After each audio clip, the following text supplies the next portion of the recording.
Okay, so first, just to give you guys context, I decided to do AirSculpt on my arms initially. And so the whole thing was that I was going to fly to Miami and meet with Dr. Rollins, who is the inventor of AirSculpt. And he's been on the podcast before. You have to listen to his episode if you haven't. And I was going to AirSculpt my arms and I mean, get those tight toned arms that I had before I had babies. And I was going to sort of showcase the process and see what I liked about it and just share it. But when I got there, he was like, you know what? While you're doing this, why not just do a little out of your love handles and underneath your jawline? Not like my actual chin, but underneath my jawline. And I was like, you know what? YOLO, let's do it. So those are the 3 areas that I did as you listen to this episode that will help give context. And I think the best way to do this is to just immediately drop in with all the audience's questions. We asked you guys on my Instagram story and you sent in thousands of questions. So I'm going to let Katie surprise me and we'll take it from there. Starting off super easy and general, everyone wants to know basically what was the prep like? What was the initial prep work you had to go through with the doctor, with the nurses, all the lead up to the day of surgery? That's a great question, Katie, and I love how you're taking us through the story. Very smart of you. Yes.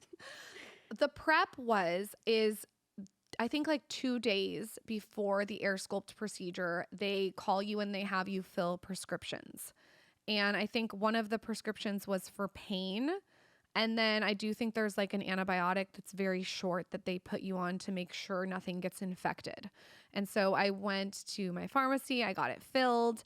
And then they don't want you like drinking a bunch of alcohol, I think the week before, because you don't want your blood to be thin and they don't want you on any kind of blood thinner. So I think getting rid of like omegas in your supplement routine is wise.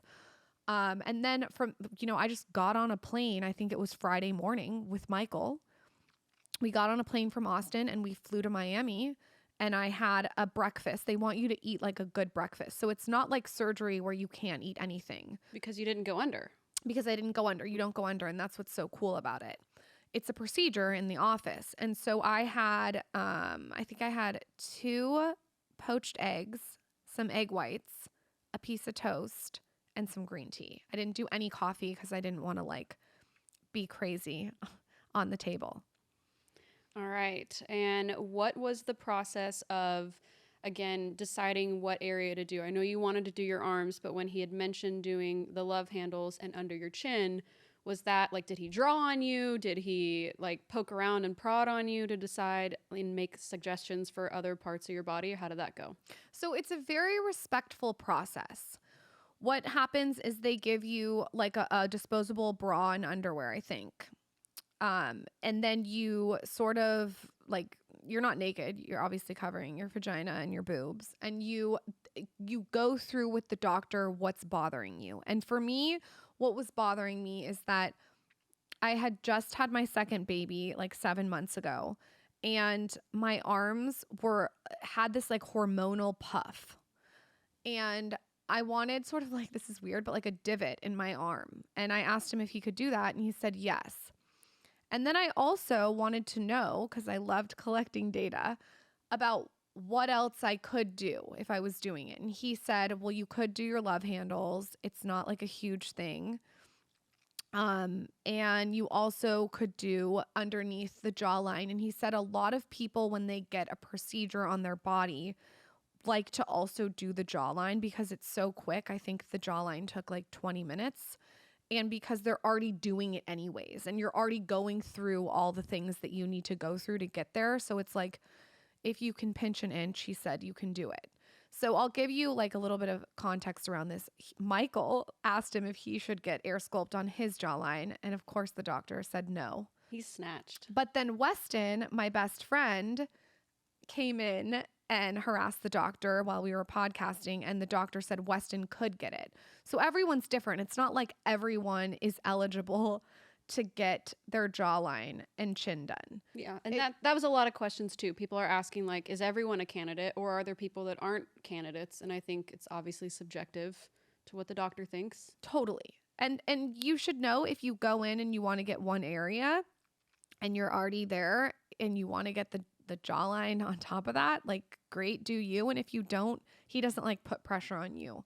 So it was very, very relaxed when I went in. I think that that's so important when you're getting any kind of procedure or surgery, is to have an environment that has a good energy. Like you don't want to go into like a factory situation where it's super sterile and uncomfortable. When I went in to Dr. Rollins' office, it was great music, soft energy. The staff was really nice. It was seamless. They were moving me from room to room. It was no awkwardness. It was just like a really nice experience. And I appreciate that because it was hitting the five senses, if you know what I mean. Yeah. And I remember they had to like a patient coordinator. I mean, they were serious about the experience and making sure that you were not, worked up too much before your procedure. That was something that was important to them as well. Totally. I came in with like really calm, relaxed vibes. You don't want to go in after drinking 2 cups of coffee and maybe you had a margarita the night before. You want to go in with a clear head, just because it is a procedure.